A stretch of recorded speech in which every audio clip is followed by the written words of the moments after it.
Ele era um pai solteiro, mal conseguindo pagar as contas, quando uma ligação errada o acordou às 2 horas da manhã. A maioria das pessoas teria ignorado, mas ele não. Entrou no carro e dirigiu pela chuva, sem imaginar quem estaria esperando, e como aquela noite mudaria 3 vidas para sempre. Se histórias emocionantes e poderosas sobre segundas chances, se coragem quieta te tocam, não esqueça de se inscrever e se juntar a nós. Agora, vamos começar. Pai solteiro recebeu uma ligação errada às 2 horas da manhã. Ele apareceu mesmo assim, e a moça pediu que ele ficasse para sempre. A chuva não começou com um sussurro aquela noite. Veio como um aviso. Pesada, incessante, batendo no telhado de zinco da casa modesta de um andar nos arredores de São Paulo. João Silva tinha acabado de lavar a última louça na pia, mãos vermelhas do turno no armazém, ainda cheirando levemente a óleo de motor e papelão velho. Ele olhou para o relógio. 1h57 da manhã. Deveria estar dormindo há horas, mas Pedro, seu filho, tinha acordado de outro pesadelo. Precisou de um cobertor quentinho, um misto quente requentado e um loop de 20 minutos de ondas do mar para acalmá-lo de volta ao sono. Agora a casa estava quieta de novo, exceto pela tempestade. João secou as mãos, pegou sua caneca velha e serviu o resto do café morno. Foi quando o telefone tocou. Ele olhou para ele. Chamada desconhecida. 1h59 da manhã. Deveria ter deixado ir para a caixa postal. Ninguém liga com boas notícias a essa hora, mas algo, um instinto que ele não conseguia nomear, o fez atender. Alô, disse ele, voz baixa. Houve uma pausa, depois uma voz de mulher, rachada e irregular. Por favor, não desliga. Só vem. Rua das Acácias, 1425. Eu não consigo respirar. Por favor. João piscou, olhou para a tela. A ligação tinha terminado. A casa ficou silenciosa de novo, exceto pelo zumbido da geladeira e o rugido distante da chuva. Seria fácil, normal até, descartar tudo como uma pegadinha, um número errado, talvez até um sonho ruim. Mas a voz da mulher, algo nela não era falso. Não era para chamar atenção. Era crua, rasgada, real. Ele entrou no quarto de Pedro e checou ele, encolhido debaixo do cobertor com tema de espaço, apertando seu urso de pelúcia como se fosse a última coisa segura no mundo. João afastou o cabelo do menino, sussurrando um pedido de desculpa silencioso. 2h07 da manhã. O motor do carro gemeu quando ele girou a chave, faróis cortando lençóis de chuva. A Rua das Acácias ficava a 15 minutos ao norte, serpenteando para as colinas arborizadas acima da cidade, onde as antigas mansões eram resquícios da riqueza de outro século. João tinha estado lá uma vez anos atrás, entregando azulejos de granito para uma reforma, mas 1425. Esse endereço não lhe soava familiar. O GPS o levou passando por propriedades com portões e placas cobertas de musgo até chegar a uma caixa de correio enferrujada quase escondida debaixo de era. 1425, Rua das Acácias. Sem portão. A entrada subia morro acima como um túnel entre carvalhos imensos. Ele hesitou. Seu coração batia forte. Isso era loucura. Ele não sabia quem estava lá em cima. E se fosse uma armadilha? Mas pensou na voz de novo, no jeito que rachou como se algo já tivesse se quebrado por dentro. Ele subiu o caminho sinuoso. A mansão, se ainda pudesse ser chamada assim, erguia-se como uma sombra de outro tempo. Parede de pedra riscadas de musgo, janelas penduradas tortas.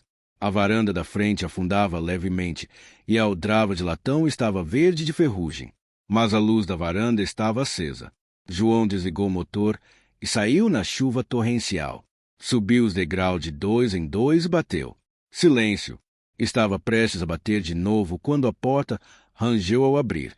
Ela estava descalça em uma camisola de seda, encharcada na bainha, o cabelo grudado no rosto, escuro e molhado, e os olhos vermelhos. Segurava um copo de cristal frouxo em uma mão, meio cheio de algo âmbar e tremendo, e olhou para ele como se tivesse visto antes. Ou talvez desejasse que não. Você não é ele, sussurrou ela. Não, respondeu João gentilmente. Recebi uma ligação. Esse endereço, uma mulher em perigo. Ela piscou, olhou além dele para a chuva. O copo escorregou dos dedos, estilhaçou no piso de mármore. Achei que tinha ligado para o meu terapeuta, disse ela, voz fina como papel. Devo ter discado errado. Os joelhos dela fraquejaram. João a pegou antes que caísse no chão, braços instintivamente envolvendo o corpo trêmulo. Guiou-a para dentro, passando pelo vidro quebrado, para a sala de estar grandiosa, mas desbotada. Uma lareira ornamentada estava fria e sem vida debaixo de um retrato rachado. Acomodou-a no sofá estofado, pegou um cobertor da cadeira próxima e cobriu seus ombros. Quer que eu ligue para alguém? Perguntou. Ela balançou a cabeça. Não tem mais ninguém para ligar. Ela não estava bêbada. Não de verdade. A dor tinha um jeito de fazer as pessoas parecerem que tinham bebido. Seus olhos eram lúcidos demais, cansados demais. Você tem um nome? Perguntou ela depois de uma longa pausa. João Silva. E você só veio. A voz dela tremia.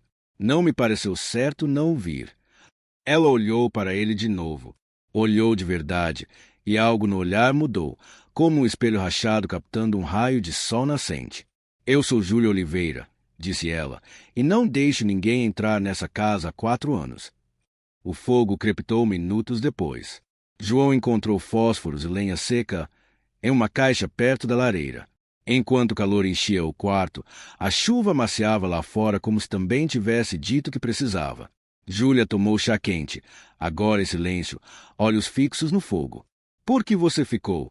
Perguntou sem olhar para ele. João pensou por um momento. Porque alguém me ligou como se não quisesse ficar sozinho. E eu sei como é isso. Um longo silêncio se estendeu entre eles, confortável dessa vez.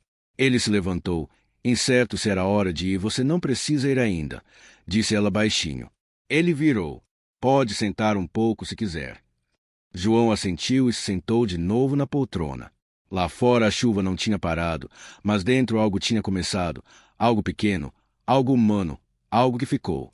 A manhã chegou hesitante, afastando o último sussurro da tempestade.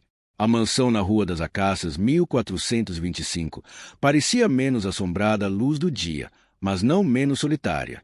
Um sol pálido filtrava pelas cortinas finas, lançando luz frágil pelos pisos de madeira desgastados e lustres que não brilhavam há anos.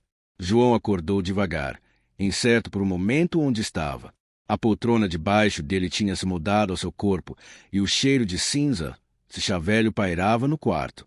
Do outro lado, Júlia Oliveira ainda estava no sofá de veludo, dormindo, mas ereta, o cobertor escorregando de um ombro como uma promessa esquecida. Ele checou o celular. 6h52 da manhã. Algumas mensagens perdidas da vizinha, Dona Maria, que cuidava de Pedro quando surgiam emergências. Ele respondeu rápido. Tudo bem, vamos para casa logo. Enquanto calçava as botas, Júlia se mexeu. Você ficou, murmurou ela, piscando na meia-luz. João assentiu. Não parecia certo ir embora. Ela olhou para o colo. Eu devia estar envergonhada. Devo ter dormido no meio da frase. Não precisa se desculpar. Você estava cansada. Júlia puxou o cobertor mais apertado e olhou para as brasas morrendo na lareira. Não estou acostumada com pessoas que ficam. João hesitou. Quer que eu vá? Ela abriu a boca, depois pausou. Não, disse finalmente. Ainda não. Eles foram para a cozinha, outrora grandiosa, mas agora empoeirada pelo desuso. João encontrou uma prensa francesa no fundo de um armário e alguns grãos de café escuro, ainda selados. O café era surpreendentemente bom. Júlia se encostou na ilha de mármore, segurando a xícara com as 2 mãos como se quisesse aquecer mais do que os dedos. Você já veio aqui antes? Perguntou ela. João assentiu. Uma vez, anos atrás, entreguei azulejos de pedra para uma sala de jardim. Não sabia que era essa casa. Júlia sorriu levemente. Era a obsessão da minha mãe. O jardim de inverno. Ela acreditava que a beleza consertava tudo. E consertava. Júlia ficou quieta por um longo tempo. Não do jeito que ela queria. Havia algo delicado nela, como um floco de neve preso entre derreter e congelar de novo. Mas por baixo havia aço, João sentia. Uma mulher que conhecia perda, não só tristeza. Ela não usava a dor como uma ferida. Usava como armadura. Posso perguntar o que aconteceu? Disse ele gentilmente. Júlia traçou o dedo na borda da xícara. Foi um voo para Asper. Meus pais, meu irmão mais novo, foram na frente. Eu ia no dia seguinte. Ela olhou para cima, voz afinando. O tempo virou. O avião deles caiu sobre o Wyoming. Jatinho particular, sem sobreviventes. João baixou o olhar. Sinto muito. Não sinta. Todo mundo sentiu por um tempo. Depois os cartões pararam, as ligações, e as pessoas seguiram em frente como sempre fazem. Eu não. Você ficou aqui.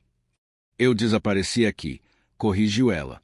Eu tinha dinheiro, mas sem motivo para gastar. Um nome, mas sem necessidade de usá-lo. Então parei. Ela tomou um gole de café. Até ontem à noite. Até eu entrar em pânico. João se inclinou para frente. Você não entrou em pânico. Você pediu ajuda. Isso é diferente. Júlia inclinou a cabeça, considerando. Talvez, disse, mas ainda liguei para o número errado. Ele deu um meio sorriso. Ou talvez o certo, só não o que você pretendia. Um lampejo de algo passou pelos olhos dela. Alívio talvez, ou dúvida maciando pela primeira vez em anos. No meio da manhã, Júlia ofereceu um tour rápido pela casa. Os corredores vastos ecoavam sob os passos. Retratos de família desbotados forravam as paredes. Pessoas sorridentes, elegantes, congeladas no tempo para sempre. Um quadro parou João no lugar. Um menino de uns 10 anos ao lado de um cachorro que parecia meio lobo. O menino tinha olhos travessos e um rosto estranhamente igual ao de Júlia.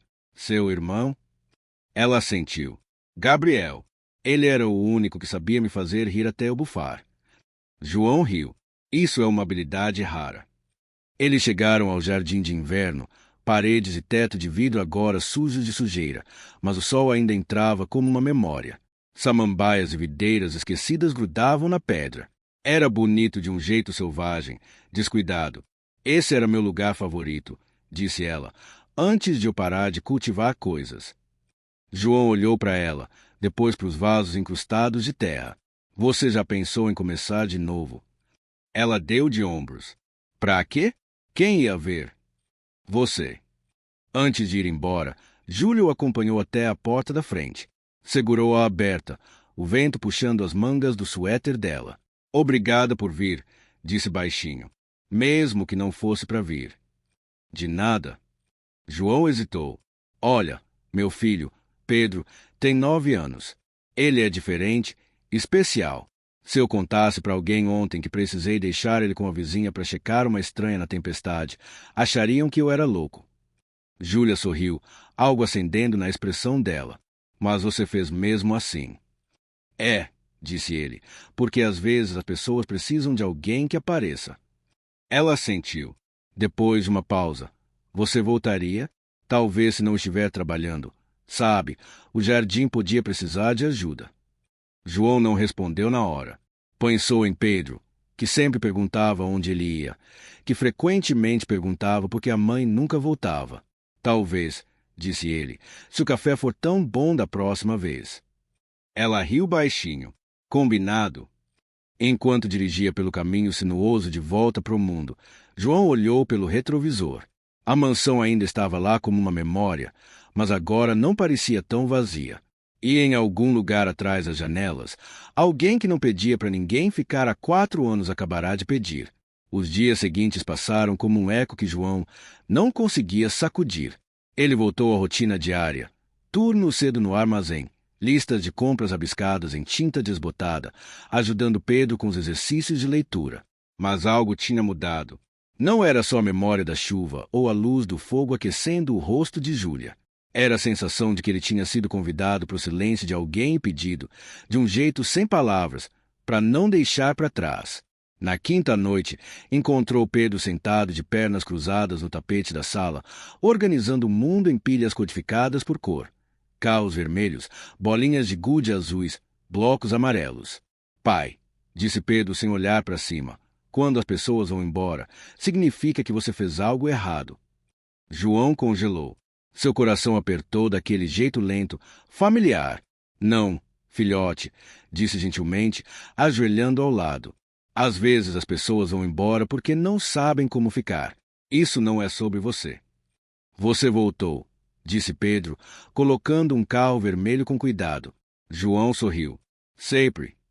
Naquela noite, enquanto Pedro dormia com a mão ainda descansando na borda de um caminhão de bombeiro de brinquedo, João sentou à mesa da cozinha com uma xícara de chá no celular. Olhou para o número de Júlia, ainda salvo como desconhecido, o polegar pairando sobre ele. Então apertou ligar. Ela atendeu no segundo toque. João. Ei, disse ele. Espero que tudo bem eu ligar. Mais que bem, respondeu ela. Eu estava torcendo para você ligar. Eu estava pensando se o jardim ainda precisa de ajuda. Um riso suave. Precisa mais que ajuda. Precisa de uma ressurreição. Tenho sábado livre. Passa lá. Eu faço café. E assim, ele voltaria. O sábado de manhã chegou fresco e dourado com a luz do início da primavera. Pedro insistiu em ir, e João hesitou. Júlia ainda não o conhecia de verdade. E se sobrecarregasse ela, mas algo na esperança quieta do filho o fez dizer sim. Eles chegaram à propriedade logo depois das 9 horas. Pedro sentou em silêncio no banco do passageiro, olhos arregalados enquanto a casa velha aparecia. Parece um castelo, sussurrou. Júlia estava na porta antes de baterem. Vestia jeans, luvas de jardinagem e uma camisa de flanela com mangas dobradas até os cotovelos. A visão dela fora da casa, parecendo mais viva que da primeira vez que se encontraram, acertou João como sol através de nuvens. Você deve ser o Pedro, disse ela, agachando um pouco. Ouvi coisas boas. Pedro olhou para o pai, depois assentiu uma vez. Eu gosto de castelos. Então você vai adorar o jardim de inverno. Ela sorriu. O jardim de inverno era um esqueleto de vidro e ferro de si mesmo, coberto e emaranhado, mas ainda bonito. Eras esticavam para os vidros rachados como se tentassem lembrar a forma da luz. A terra estava seca nos vasos. Debaixo de uma mesa, uma enxada quebrada jazia como uma relíquia esquecida. Aqui era onde minha mãe me ensinava os nomes latinos das flores, disse Júlia, limpando poeira de um vaso de terracota. Eu odiava, mas agora não sei. Talvez fosse o jeito dela de se apegar a coisas que florescem. João dobrou as mangas. Vamos dar para ela algo que valha a pena se apegar de novo. Pedro vagou quieto de vaso em vaso, tocando folhas, sussurrando nomes que inventava na hora. Verde rastejante, videira espinhosa, monstro folhoso. Júlia riu quando ele disse que um gerânio era secretamente um super-herói. Não era uma risada polida, educada. Era súbita, real, e a assustou o suficiente para ela olhar para baixo quase envergonhada. João notou. Você não ri muito, né? Não desde, respondeu ela baixinho, que o céu caiu. Ele não insistiu. Algumas feridas, ele sabia, precisavam de tempo antes de serem nomeadas em voz alta. Em vez disso, mudou de assunto. Esse lugar tem estrutura. A gente podia lixar os bancos, limpar os vasos quebrados, até construir um canteiro de compostagem novo lá fora. Júlia sorriu. Você está se oferecendo para ser meu arquiteto de jardim de graça. Aceito café como pagamento. À medida que o dia passava, os três caíram num ritmo quieto, cavando, limpando, organizando. Júlia se movia com a determinação cautelosa de alguém aprendendo a viver de novo, e João via Pedro fazer algo raro. Relaxar. Em um momento, Pedro puxou a manga de Júlia e apontou para um pedaço de musgo velho perto da parede do jardim. É macio, disse, como o tapete no meu livro favorito. Ela se ajoelhou ao lado, tocando. É mesmo, disse. Eu sentava aqui com meu irmão. Ele inventava histórias sobre as videiras serem dragões. Ele foi embora também. Júlia engoliu em seco. Foi, mas ainda visita aqui. Ela tocou o coração gentilmente. Pedro imitou o gesto, depois olhou para João. Posso vir de novo da próxima? João encontrou os olhos de Júlia. Ela deu um pequeno aceno. Pode, filhote, disse João. Acho que vamos voltar. Mais tarde, enquanto Pedro brincava no quintal, Júlia e João sentaram nos degraus de trás, tomando café de xícaras descombinadas. Ele é incrível, disse ela. Quieto, mas presente. Ele vê coisas que eu perco. Ele sempre foi assim, disse João, sensível, atento. O mundo é barulhento para ele, mas ele escuta mesmo assim. Ela assentiu. Eu esqueci como é isso, ser ouvido. João olhou para ela, sem falar, e no espaço entre eles, algo começou a enraizar. Não romance, ainda não, mas algo mais essencial. Reconhecimento, um silêncio compartilhado, um equilíbrio. Sabe, disse ela, eu pensei que quando minha família morreu, eu morri com eles. Deixei o silêncio virar meu mundo inteiro. E agora? Perguntou ele. Júlia olhou para o jardim de inverno onde Pedro fingia comandar videiras com um graveto como um mago. Agora o silêncio tem companhia. Enquanto dirigiam embora aquela noite, Pedro olhou pela janela e disse: Ela não está mais triste como antes. Não, disse João, olhando pelo espelho para a mulher na varanda, acenando baixinho. Ela está começando a crescer de novo. E enquanto o sol mergulhava atrás das árvores, a estrada à frente não parecia mais tão longa. Parecia levar para algum lugar que valia a pena ir. A primeira semana de abril chegou com um calor fora de época, derretendo o que estava da geada e trazendo o cheiro de terra úmida e lilazes mal florescendo. João e Pedro voltavam para a Rua das Acácias a cada 2 dias depois da escola e do trabalho, passando as tardes tardias no jardim de inverno, domando devagar a selva.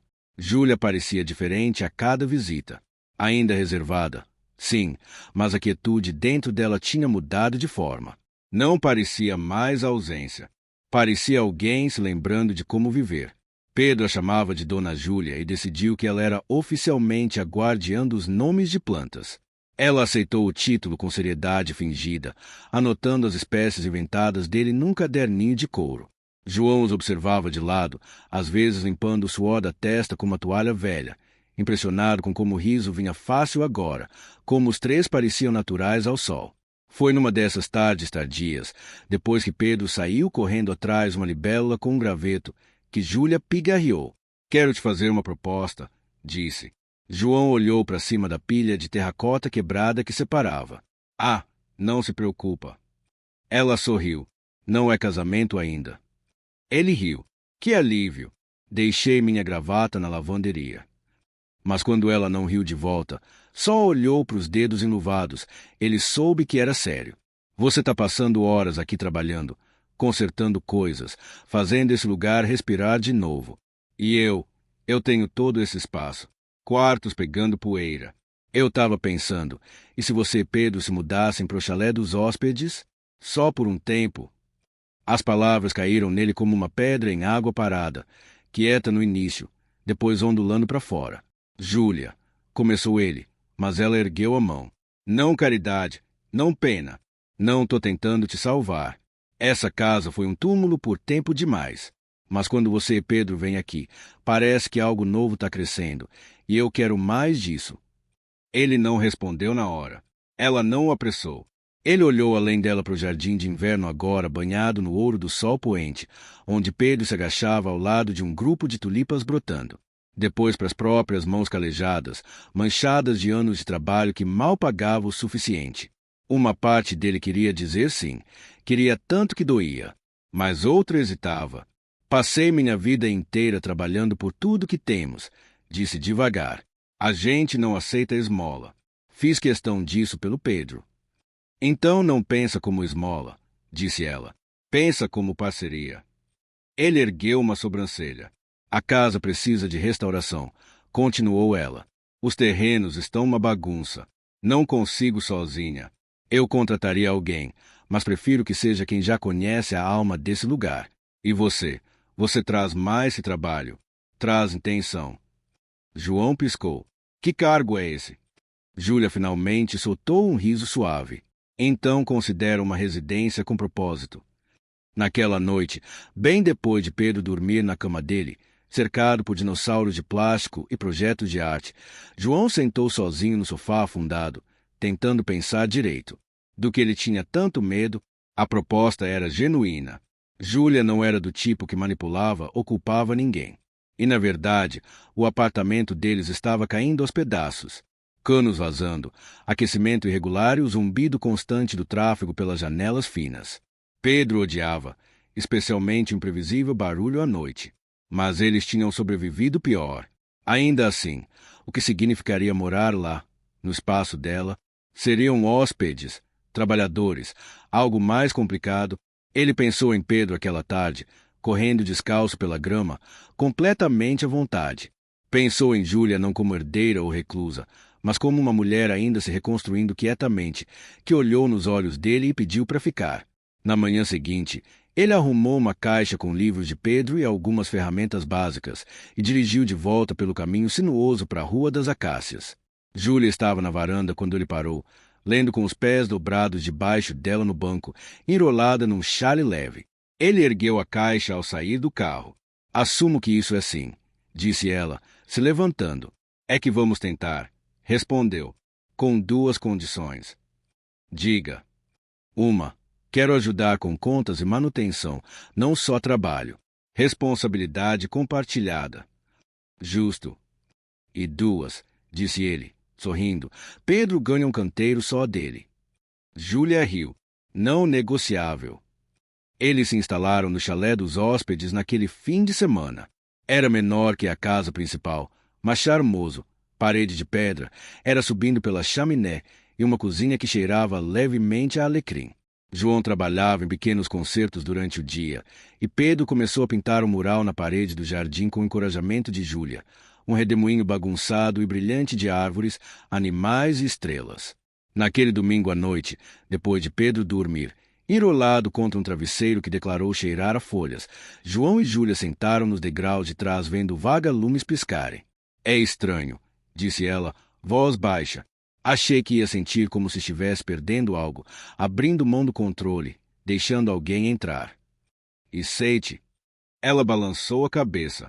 Não, parece que estou ganhando algo de volta. Ele não falou. Não precisava. Sentaram na quietude, lado a lado, sem tocar, mas amarrados por algo igualmente forte. A lua subiu cheia sobre a Rua das Acácias aquela noite, banhando a casa e os jardins em prata suave. E pela primeira vez em anos, toda a janela brilhava com luz. Na segunda semana de abril, a propriedade respirava de novo. Não só metaforicamente, respiração real, do tipo que subia da terra revirada, flutuava pelas janelas abertas, grudava na pele como pólen. Pássaros voltaram para os galhos dos carvalhos, e até a casa velha parecia render menos sob o próprio peso. Nas manhãs cedo, João acordava com os passos animados de Pedro descendo as escadas do chalé, ansioso para checar as sementes que ele e Júlia plantaram, girassóis, tomates, algo que chamavam de pimentas-dragão, embora Júlia insistisse que eram pimentões. Ela o deixava acreditar no contrário. Naquela terça de manhã, Júlia esperava no jardim de inverno com 2 xícaras de café e uma prancheta. Bom dia, zelador residente, disse enquanto João entrava, limpando as mãos num pano. Residente, eu aceito. Zelador ainda em julgamento. Ela entregou uma xícara e bateu na prancheta. Fiz uma lista. Não me julga. Ele olhou para o papel. Notas, esboços e itens de tarefas codificados por cor enchiam a página. Era obsessivo do jeito mais cativante. Júlia, isso é o gênio loucura leve. Os dois, respondeu alegre. Eu fazia isso quando ainda estava no corporativo, só que com layout de salas de reunião e gráficos de eventos. Você trabalhava no negócio da família. O sorriso dela vacilou levemente. Por um tempo, até tudo acabar. João tomou um gole de café, dando espaço. Eu não era para ser herdeira, sabe? Acrescentou baixinho. Gabriel era o favorito, o dourado. Ele era mais novo, mas mais como meu pai, charmoso, ousado, sempre com ideias brilhantes. Ela enfiou a mão numa gaveta debaixo da bancada velha de envasamento e tirou uma foto desgastada. 2 crianças sentadas no sol, lama nas roupas, uma mangueira enrolada perto. O menino sorria. A menina, Júlia, tinha sujeira no rosto, mas um sorriso genuíno raro. Ele queria construir um labirinto de flores, disse. Dizia que a gente podia cobrar R$ 5 para os turistas se perderem. João riu gentilmente. Menino esperto. Ele era brilhante, impulsivo e bondoso.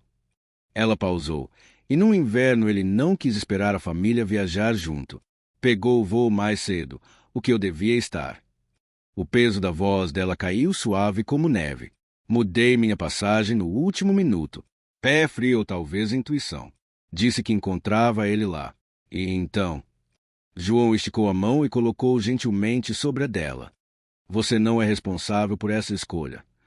Não sou, sussurrou ela. Eu fiquei. Ele não. Você sobreviveu, disse ele. Isso não é crime. É só matemática cruel. Ela olhou para ele, olhos marejados, mas sem derramar. Ainda parece traição. Mais tarde, aquela tarde, Pedro veio correndo pelas portas do jardim de inverno, acenando algo na mão. Dona Júlia, olha. Ele esticou uma folhinha em forma de coração salpicada de roxo.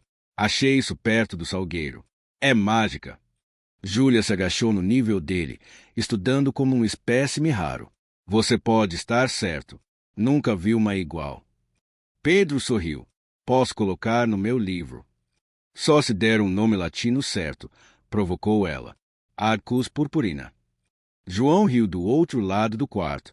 Isso é digno de revista científica. Enquanto os dois catalogavam a nova descoberta, João saiu e vagou para o lado oeste da casa, uma área que não explorara muito ainda. Eras emaranhadas grossas ali, e um caminho de pedras quebradas levava a um jardim menor cercado por cerca de ferro enferrujada. Curioso, empurrou o portão. Rangeu em protesto. Dentro era um recanto quieto, circular e íntimo. Rosas crescidas espalhavam por treliças. Um banco de mármore rachado sentava debaixo de um arco de ipê florido, e no centro um pequeno pedestal de pedra. Em cima dele uma placa enferrujada, mas legível. Para Gabriel Oliveira, que fazia tudo crescer. João expirou devagar. Um jardim memorial. Ele não tocou em nada. Não precisava. O ar carregava algo sagrado. Dor, sim, mas também celebração. Um lugar construído por amor, não obrigação. Ele voltou para casa sem contar para Júlia onde esteve. Ainda não. Naquela noite, depois do jantar, sentaram lá fora debaixo de fios de luzinhas velhas que Júlia encontrou numa gaveta e insistiu em reutilizar. As lâmpadas piscavam suaves, lançando um brilho macio no deck. Pedro tinha dormido, encolhido numa rede com um livro meio aberto no peito. Um desenho de arcos purpurina caíra no chão. Ele está feliz aqui, disse Júlia. É, respondeu João. Não se agarra em mim à noite desde que mudamos. Ela olhou para ele. Não só olhou, mas viu. Um homem com linhas nos cantos dos olhos e sol no pescoço. Um homem que carregara o filho pelo fogo e continuará andando. Você é um bom pai. Alguns dias sinto que mal estou segurando as pontas. Talvez isso seja ser bom pai. Segurar mesmo assim. O silêncio que seguiu não era constrangedor. Era cheio, vivo, como terra recém-revirada. Obrigada, disse ela baixinho. Pelo quê? Por não me pedir para ser outra pessoa. Por não me consertar. João sorriu quieto e quente. Você não está quebrada, só crescendo de volta. Eles sentaram assim até as estrelas sangrarem no céu e a noite os envolver como um edredom suave. E de dentro da casa, invisível mas constante, luz se derramava na varanda, o tipo de luz que só vem de pessoas que ficam, de pessoas que pertencem. O dia em que a tempestade voltou não foi marcado por trovão ou relâmpago. Chegou quieta, num desconforto no ar, do tipo que deixa animais inquietos pessoas pausarem no meio da frase sem saber por quê. A manhã fora suave, sem Pedro, passou uma hora no jardim de inverno com Júlia, pintando joaninhas em pedras, alinhando elas no parapeito da janela. João consertara as dobradiças do portão de trás e começara a construir uma nova treliça com madeira reciclada do celeiro. Mas no fim da tarde, o céu escurecera. Não de jeito dramático cinematográfico, só um escurecimento lento de cor como se alguém baixasse a saturação do mundo inteiro. Júlia ficou na porta do jardim de inverno, braços cruzados, olhando o céu, do jeito que alguém olha uma ferida familiar prestes a abrir de novo. João se aproximou, limpando as mãos num pano. Tudo bem. Ela não respondeu no início. Você já sente isso? Perguntou. Como se algo dentro de você soubesse que vai desmoronar de novo. Ele a estudou com cuidado. Às vezes, sim. Ela forçou um sorriso pequeno, mas não chegou aos olhos. Vou fazer xalá dentro. Pedro sentou à mesa da cozinha desenhando uma flor nova que inventara. Olhou para cima quando Júlia entrou e sentiu a mudança na hora. Vai trovejar. Acho que sim, disse ela tentando soar leve. Vai ser alto? Júlia hesitou, depois se agachou ao lado. Pode ser, mas estamos seguros aqui. Ele assentiu devagar, traçando uma linha na página, mas sem terminar. Do outro lado do quarto, João observava. Algo na postura de Júlia mudará. Rígida, guardada, como alguém se preparando para um impacto. A chuva veio por volta das 6. Primeiro um chuvisco, depois um dilúvio. Pedro tentou ficar calmo, mas o som da água batendo no telhado, grosso, implacável, desconhecido, começou a perturbá-lo. Ele andou pelo chalé, mãos batendo levemente, olhos dardejando para cada rangido. Não é como em casa, sussurrou. É mais alto. Não gosto. João se agachou na frente dele, ancorando com as duas mãos nos ombros. Eu sei, mas estamos bem. É só água. É como se o telhado estivesse ganhando massagem. Isso arrancou um sorriso pequeno, uma respiração. João expirou. Quer ir para a casa principal? Talvez seja mais quieto. Pedro assentiu. Correram pela chuva com casaco sobre a cabeça e chegaram encharcados na porta de Júlia. Ela abriu com um olhar estranho. Parte preocupação, parte algo mais. A tempestade está piorando, disse João, sacudindo o casaco. Eu sei, disse ela baixinho. Pedro foi para a sala, se encolheu debaixo do cobertor grosso no sofá. Júlia sentou ao lado, alisando o cabelo dele com uma mão que tremia o suficiente para João notar. Ele não disse nada. Foi para a cozinha aquecer leite, acrescentou um toque de mel e trouxe para ela. Ela pegou com um aceno de obrigado. Então aconteceu. Um estalo súbito, próximo, jarrante. Relâmpago seguido de um trovão seco. Pedro gritou instintivamente, enterrando o rosto no sofá. Júlia congelou. João foi pro filho, ajoelhando ao lado. Você tá bem, filhote? Eu tô aqui. Eu queria parar, sussurrou Pedro, lágrimas ameaçando cair. Júlia ficou parada, olhos fixos na janela, respiração superficial. Os lábios se moviam como se contando, mas não funcionava. A mão apertava a borda da mesa, nós dos dedos brancos. Júlia? Perguntou João gentilmente. Ela não respondeu. Em vez disso, virou e andou rápido para o corredor. Ele esperou até Pedro se acalmar de novo, cabeça no travesseiro, olhos fechados, mas não dormindo. Então a seguiu. Encontrou-a no escritório escuro, costas pressionadas contra a estante, peito subindo e descendo rápido demais. Ela não o viu no início. Respira comigo, disse-lhe baixinho, parando na frente. Inspira. Expira. Ela balançou a cabeça, lágrimas caindo agora. Achei que estava bem. Achei mesmo. Você está bem, disse ele firme. Mas é uma tempestade, e tempestades acordam coisas que a gente enterra. Ela deslizou para o chão, ombros tremendo. Eu devia estar naquele avião. Se estivesse, talvez eles. A voz dele não era alta, mas constante. Não volta lá. Você não entrou naquele avião. Não foi culpa sua. Então, por que ainda parece que eu quebrei tudo sobrevivendo? João se ajoelhou ao lado, voz quieta, mas inabalável. Porque a dor mente. Diz que sua sobrevivência custou algo que não custou. Você não tirou nada de ninguém. Você perdeu também. Ela limpou o rosto, balançando a cabeça. Eu devia cuidar do Gabriel. Prometi para minha mãe. Você era irmã, não escudo. O silêncio se estendeu entre eles, pesado, mas necessário. Depois de um momento, ela sussurrou. Tô com medo de ser inteira de novo. De esquecer. Você não está esquecendo, disse ele. Está abrindo espaço. Mais tarde, quando a tempestade passou e o vento amaciou em folhas farfalhando, João voltou para a sala. Pedro dormia, pacífico agora, encolhido como uma pergunta finalmente respondida. Júlia estava perto, observando. Ele confiou em mim, disse ela. Mesmo quando eu congelei, ele não fugiu. Ele sabe que você se importa. É isso que ele vê. Ela assentiu. Depois, sem pensar, esticou a mão e tocou o braço de João levemente, como checando se ele estava mesmo ali. Obrigada, disse. Pelo que? Por ficar.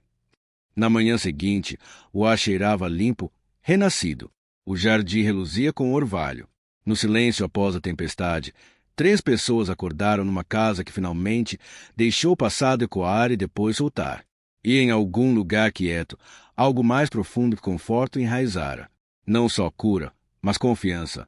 O sol voltou 2 dias após a tempestade, dourado e suave como se pedindo desculpas pelo que passou. A terra o sugou avidamente, assim como as pessoas na Rua das Acácias, mas algo no ar mudará. João notou primeiro. Júlia estava mais quieta que o normal, ainda gentil, ainda presente, mas distante de um jeito que não era desde o começo. Movia-se pela casa como alguém ensaiando o papel de si mesma, sorrindo no momento certo, dizendo as coisas certas. Mas algo faltava por baixo. Ele não a pressionou. Aprenderá a não perseguir pessoas nos silêncios delas. Mas Pedro notou também. No sábado de manhã, enquanto sentavam nos degraus da varanda, Pedro apertava o bloco de desenho e olhava para o jardim de inverno. Dona Júlia não ri mais, disse baixinho. Vai rir de novo, respondeu João, tirando uma folha do ombro do filho. Eu fiz algo errado. A pergunta acertou João como um vento súbito. Não, filhote, de jeito nenhum. Pedro apertou o lápis forte demais, quebrando a ponta. Ela gostava das minhas pimentas dragão. Ainda gosta. Pedro não respondeu. Se levantou e entrou na casa. Mais tarde, aquela tarde, João encontrou um bilhete na bancada da cozinha. Na letra de Pedro, torta, cuidadosa, cheia de emoção que ele ainda não sabia dizer. Querida Dona Júlia, não sei se você está triste por causa da tempestade ou porque eu não sou mais engraçado, mas acho você corajosa e gosto das suas flores. Se quiser, pode pegar meu lápis vermelho emprestado. Ajuda quando me sinto bravo ou cinza. Com amor, Pedro. Ele leu 2 vezes, coração apertado. Depois dobrou com cuidado e colocou num envelope marrom pequeno. Naquela noite, quando a propriedade estava quieta e o sol derretera em laranja, João foi para a casa principal sozinho. Encontrou Júlia no escritório, de costas para ele, folheando um álbum de fotos encadernado em couro que deixará intocado por anos. Queria te dar isso, disse, estendendo o envelope. Ela pegou com as 2 mãos, dedos tremendo levemente. Os olhos percorreram a página. Ela não chorou. Sorriu. E algo rachou, não quebrado, mas amaciado. Ele é incrível, sussurrou. Vê as pessoas mesmo quando elas tentam não ser vistas. Júlia segurou a carta no peito, depois olhou para João. Achei que estava pronta, disse. Depois da tempestade, achei que algo dentro tinha mudado para sempre. Mas é mais difícil que esperava ficar aberta quando se viveu fechada tanto tempo. Você não deve a ninguém uma versão perfeita de si, disse João. Mas quero ser melhor pro Pedro. Para você. Ele se aproximou. Você é melhor. Só não terminou ainda. Ela olhou para o envelope de novo. Ele me ofereceu o lápis vermelho, murmurou, rindo baixinho. Isso é amor, né? Isso é Pedro, disse João. E sim, é amor. No dia seguinte, Júlia devolveu o lápis pessoalmente. Andou até o jardim onde Pedro sentava num banquinho de madeira, desenhando e parecia uma mistura de tomateiro com foguete. Oi, disse ela. Pedro olhou para cima, surpreso, mas sem medo. Recebi sua carta, disse ela, ajoelhando ao lado. Você ainda está triste. Às vezes, admitiu, mas estou tentando ser corajosa como você. Ele a estudou por um momento, depois ofereceu o lápis de novo. Guarda mais tempo dessa vez. Vermelho é forte. Júlia sorriu. Obrigada. Fiz algo para você também, disse Pedro, revirando a mochila. Tirou um cartão laminado desenhado com canetinha. Membro oficial do Clube do Jardim. Dona Júlia, nível Flor Corajosa. Ela pegou como se fosse uma medalha. Mais tarde, Júlia encontrou João na oficina lixando um banco velho. Quero reabrir o jardim de inverno, disse, olhos brilhando. Não só para a gente, para outras crianças, outras famílias. João pausou no meio da lixa. Tipo um programa. Sim. Arte, jardinagem, espaços sensoriais. Um lugar onde crianças como Pedro e pais como você se sintam seguros. Ele virou, olhos cheios. É um grande passo. Não é mais só sobre curar, disse ela. É sobre dar algo de volta. Gabriel ia querer isso. João assentiu devagar. Então vamos construir direito. Nos dias seguintes, Júlia e João começaram a traçar planos. Ela contatou conhecidos da antiga rede, terapeutas, educadores, designers. Pela primeira vez em anos, voltou ao nome dela, não como herdeira, mas como alguém com propósito. Júlia Oliveira, diretora. Centro Rua das Acácias para coisas que crescem. O domínio do site foi comprado. Plantas foram desenhadas. Reuniões marcadas. E ainda toda manhã ela voltava para o jardim primeiro. Pro menino que oferecia lápis em vez de respostas. Pro homem que apareceu quando ninguém mais fez. Pra vida que não sabia que ainda podia escolher.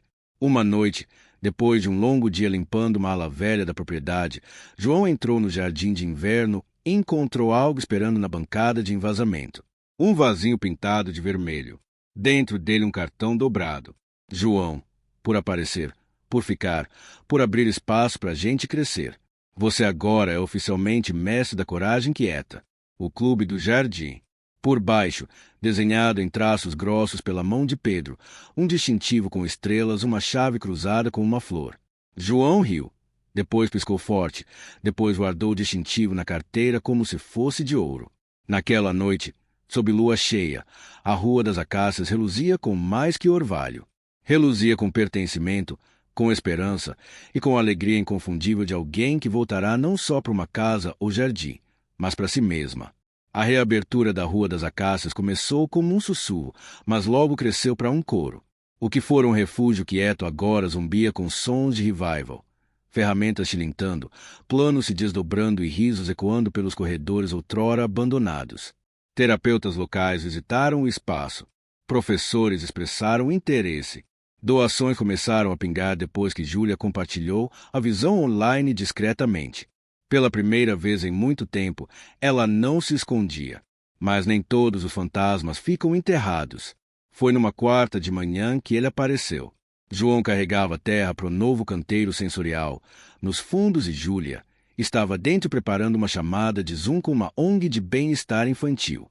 Um BMW preto elegante subiu o cascalho como se não pertencesse e soubesse. A porta do motorista abriu e Tiago Mendes saiu. Jaqueta sob medida, sapato de grife e aquele ar inconfundível de alguém que nunca questiona se pertence a algum lugar. João limpou as mãos numa toalha, se levantando devagar. Ainda não sabia quem era o homem, mas tudo nele acionava um alerta quieto nos ossos. — Posso ajudar? — perguntou João calmamente. Tiago mal olhou para ele. — Você é o que se mudou. O jardineiro. Algo assim. Tiago virou para a casa principal, já subindo os degraus. — Tô aqui pela Júlia. João não o parou, mas seguiu. Júlia saía do escritório quando o viu. Congelou. — Tiago, disse, voz quieta, indecifrável. Ele abriu os braços como se nenhum tempo tivesse passado. — Júlia, meu Deus, você tá... Parou. Estudou. — Diferente? O que você está fazendo aqui? — Ouvi que você estava montando um projeto de caridade no quintal, disse com um sorriso. Branco demais, polido demais. Tive que ver com meus olhos. João ficou atrás perto do corredor. Júlia olhou para ele brevemente. Os ombros dela se endireitaram. Não é caridade. É um centro para famílias, para crianças que precisam de um lugar para se sentir seguras. Tiago deu de ombros. Só é surpreendente. A Júlia que eu conhecia não lidava com terra. Júlia não piscou. Talvez você não me conhecesse tão bem quanto pensava. Tiago se aproximou, voz baixando o suficiente para soar íntima. Sabe, seu nome ainda significa algo, né? Você podia estar em qualquer lugar. Nova York, Paris. Por que se enterrar nesse mausoléu velho? Porque esse mausoléu me salvou, respondeu ela. E vai salvar outros. João não percebeu que se aproximara até os dedos de Júlia roçarem os dele. Os olhos de Tiago estreitaram. Então esse é seu novo projeto? Perguntou, voz fria. Agora um faz-tudo virado parceiro de vida. Não, disse Júlia calma mas firme. Não diminua as pessoas porque vivem diferente de você. Tiago bufou. Só estou dizendo, cuidado, esse lugar é seu sobrenome. Você começa a convidar gente, especialmente com histórias. Não demora para arruinar o que resta da sua reputação. João deu um passo à frente, quieto mas constante. Você devia ir. Tiago riu amargo. Claro, o Fortão fala. Mas Júlia ficou mais ereta. Tiago, disse, voz agora afiada com graça. Eu construí uma vida com paredes de mármore e jantares quietos, e os nomes certos no braço. E era miserável. Então não preciso de proteção e não preciso de você. Uma pausa, mas preciso de pessoas que ficam quando chove. Tiago abriu a boca, depois fechou. Pela primeira vez, palavras faltaram. Depois que ele foi embora, Júlia ficou na varanda em silêncio. João se juntou, sem falar. Ela expirou devagar. Aquele homem uma vez me pediu em casamento no balcão de um iate em Santorini. Acho que você disse não. Disse sim. João virou. Sério. Durou 6 semanas. Minha dor não combinava com a imagem dele de mim. Não consigo te imaginar num iate. Júlia sorriu levemente. Nem eu mais. Ficaram no silêncio, o vento farfalhando pelas videiras brotando. Depois ela olhou para ele. Você já se preocupa que o passado vai derrubar tudo de novo. Todo dia, disse João, mas construo mesmo assim. Naquela noite, Pedro voltou da escola e encontrou Júlia sentada no jardim com uma caixa velha ao lado. Dentro fotos, cartas e lembranças, pedaços do passado dela que não tocava há anos. Vou te contar uma história, disse enquanto Pedro sentava de pernas cruzadas ao lado, sobre alguém que eu era e porque não sou mais. Ela falou com cuidado, escolhendo palavras que Pedro entendesse, mas sem diluir a verdade.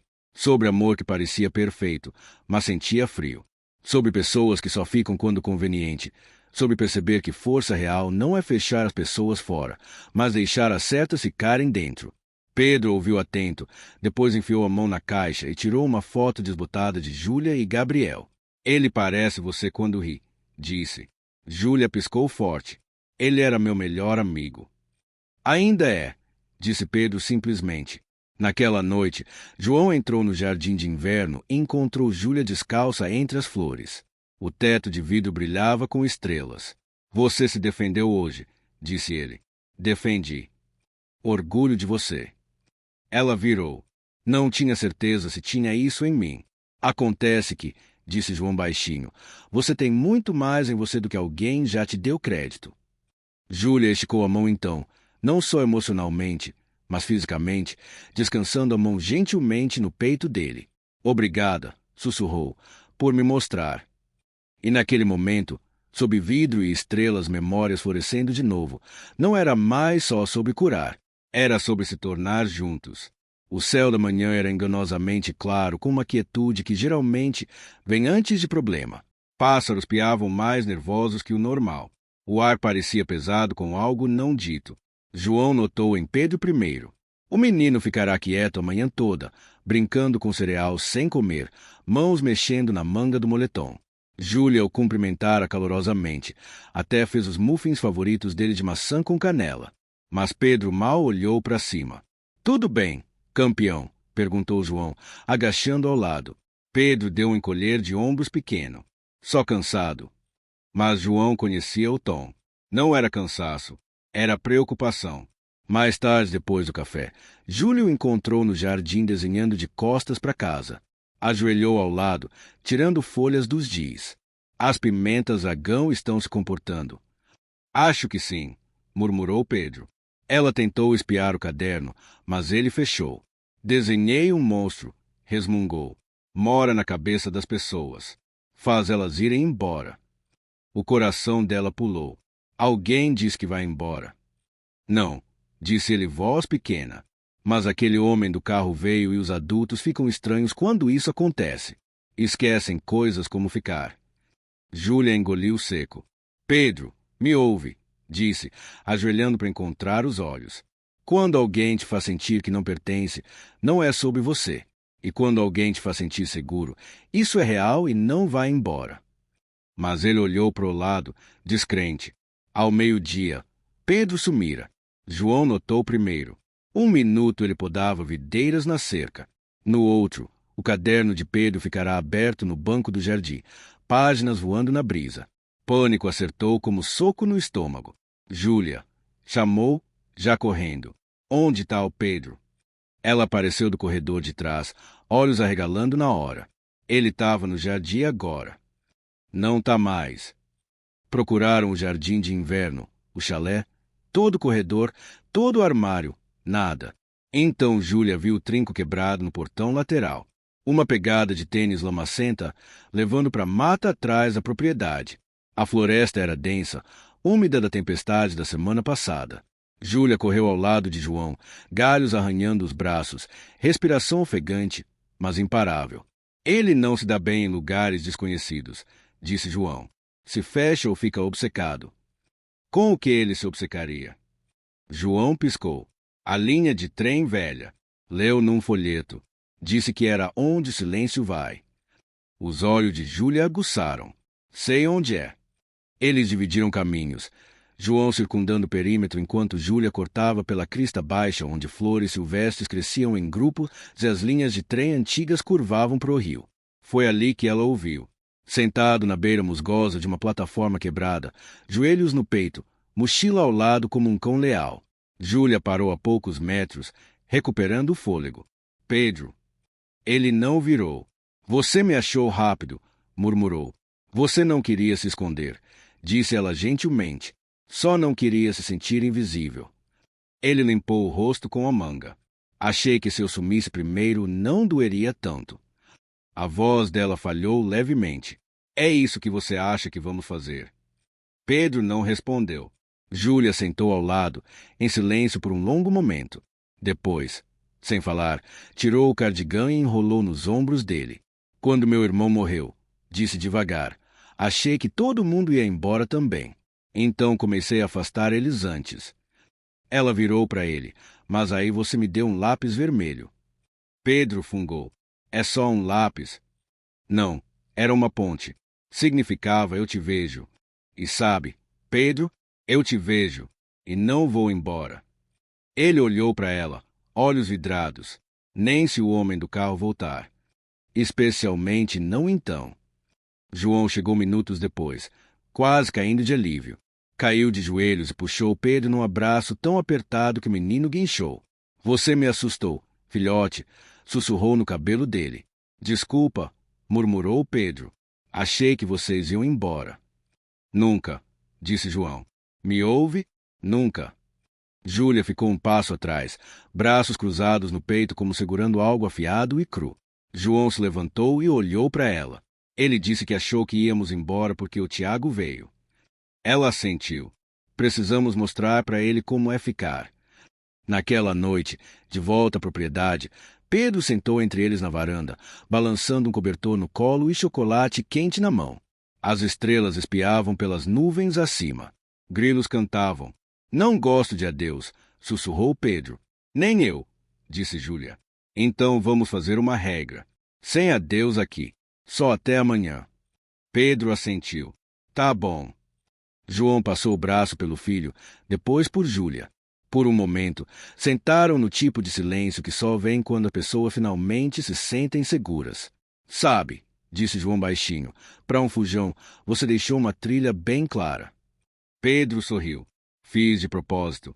Queria que vocês me achassem. Mais tarde aquela noite, bem depois de Pedro dormir, Júlia ficou na beira do jardim sozinha. O luar iluminava as pedras, o arco, a terra que vira tanta perda e agora tanta vida. João parou ao lado. Você foi incrível hoje. Não, disse ela. Só segui meu coração. Exato. Ela virou para ele, olhos procurando o rosto. Você acha mesmo possível ser inteira de novo? Não, disse ele, tirando uma mecha de cabelo da bochecha dela. Mas acho possível ser real e amada, e isso pode ser ainda melhor.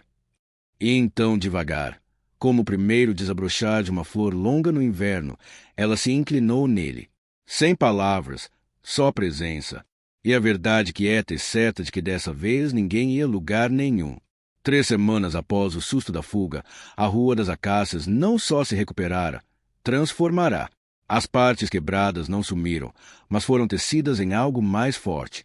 Como as rachaduras em pedra velha preenchidas com ouro no kintsugi japonês, a propriedade ficará mais bonita por causa do passado, não apesar dele. O jardim de inverno brilhava de novo, não só com o sol refletindo no vidro recém-limpado, mas com vida. Vasos florescendo com flores silvestres, videiras enrolando carinhosamente em treliças novas, e numa parede inteira, azulejos pintados à mão com nomes de crianças que visitaram a propriedade. Pedro Ardacus, Mariana, Mateus e muitos outros escritos em letras tortas. Júlia ficou na beira do jardim num vestido de verão, prancheta na mão, cabelo numa trança solta que parara de fingir precisar ser perfeita.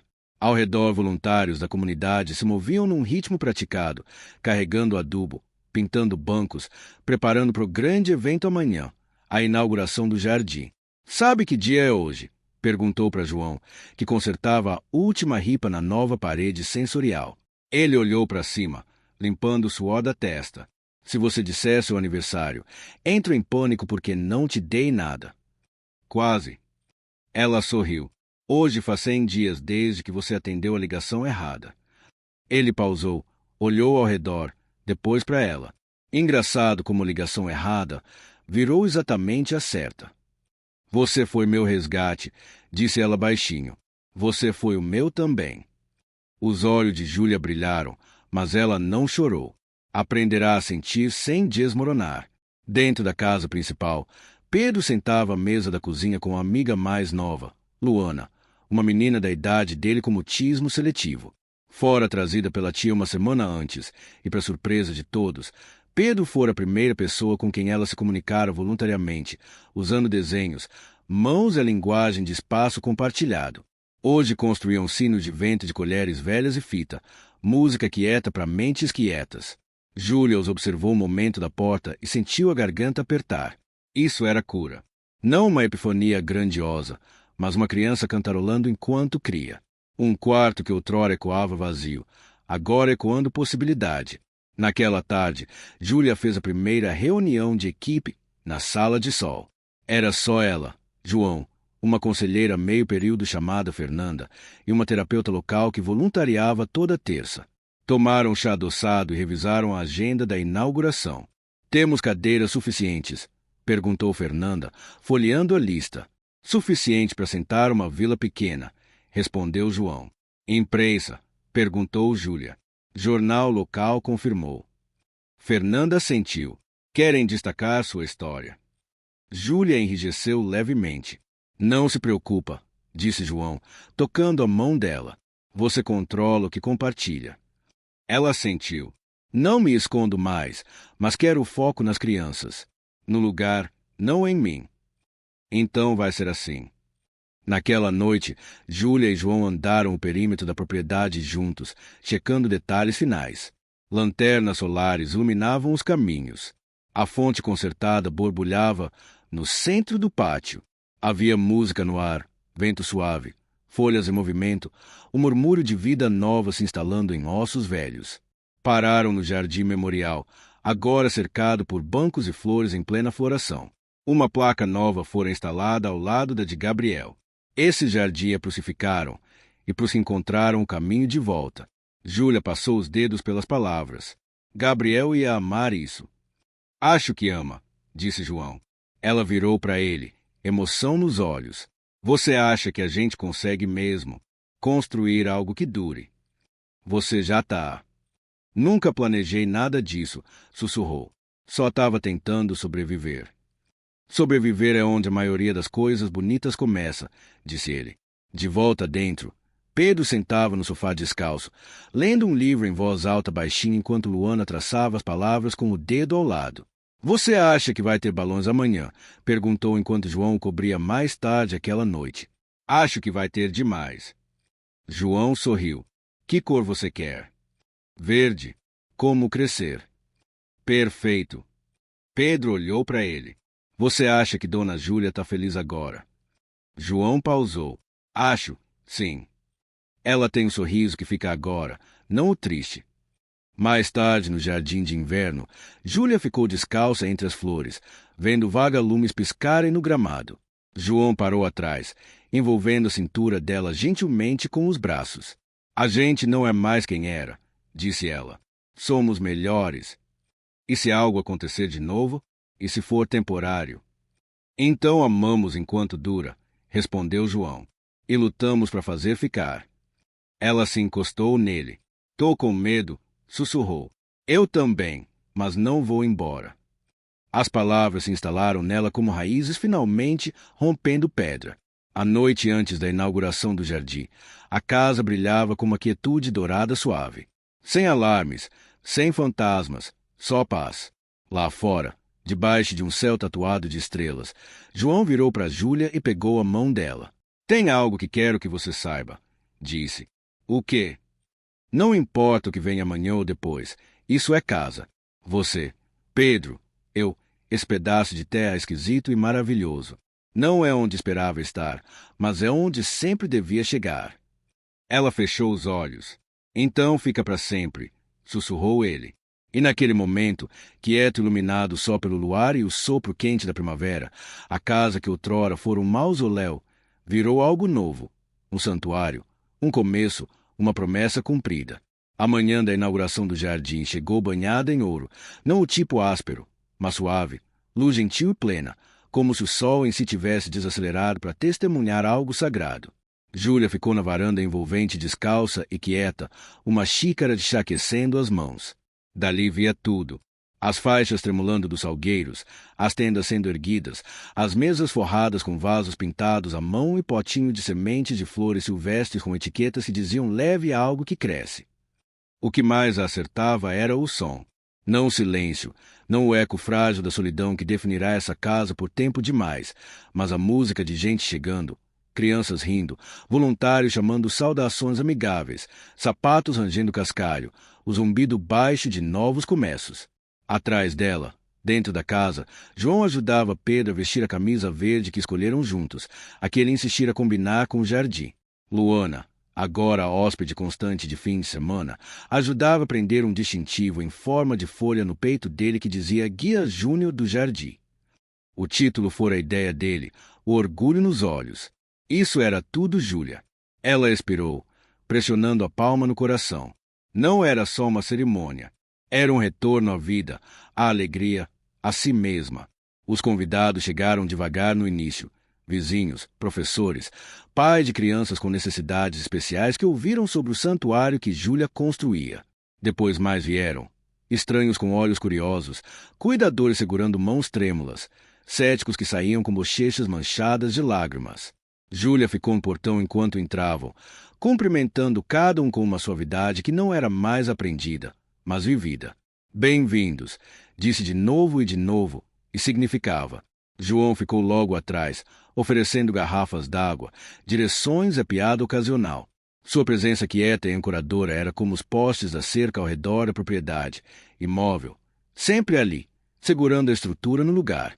E Pedro, ele guiou 3 crianças menores num tour pelos canteiros, explicando como as flores não eram só bonitas, mas fortes, e como pimentas dragão eram definitivamente reais, mesmo se os adultos dissessem o contrário. Ele não se encolheu quando uma criança chorou. Não fugiu quando a multidão ficou barulhenta. Ficou e brilhou. Ao meio-dia, Júlia subiu no pequeno palco debaixo do plátano. Fernando oferecerá falar, mas Júlia balançou a cabeça. Chega de se esconder. Subiu, ajustou o microfone e pausou para deixar a respiração alcançar o coração. Alguns de vocês me conhecem, muitos não. Meu nome é Júlia Oliveira. Essa casa pertenceu à minha família por gerações. Viu festas, corações partidos, risos e silêncio. Por muito tempo, depois que minha família morreu, vivi nesse silêncio. Achei que era mais seguro. Achei que curar significava desaparecer. Ela olhou para baixo, depois para cima de novo. Mas aí um estranho atendeu uma ligação que não era para ele, e apareceu mesmo assim. Seus olhos encontraram João na multidão. Ele sorriu só um pouco e baixou o olhar como se não pudesse segurar o peso do que significava para ela.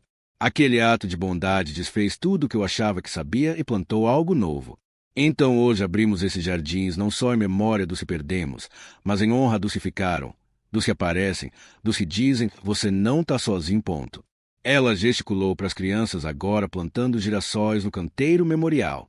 Isso é para elas, para vocês.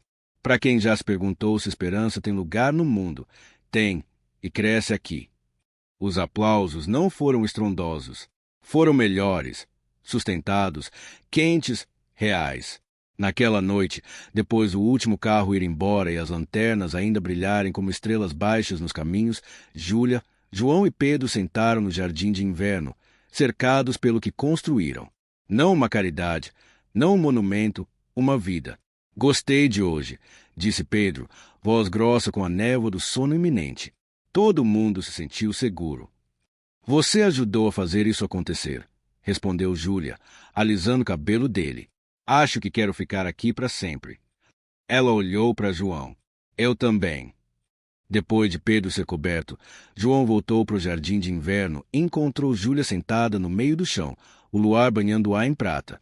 No colo uma caixinha que ele não vira antes. O que é isso? Perguntou. Coisas do Gabriel, disse. Não abri há anos. Achei que talvez abrisse hoje.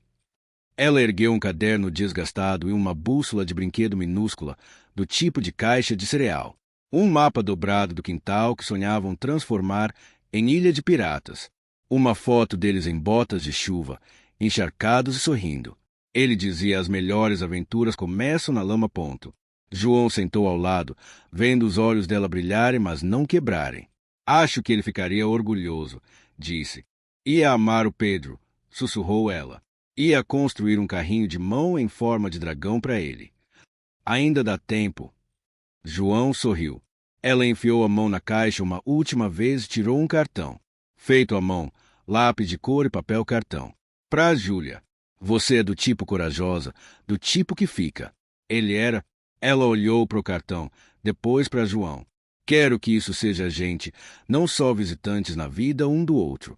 Quero ficar. Então fica, disse ele, pegando a mão dela. O tempo que levar, o tempo que quiser. Para sempre, disse ela baixinho.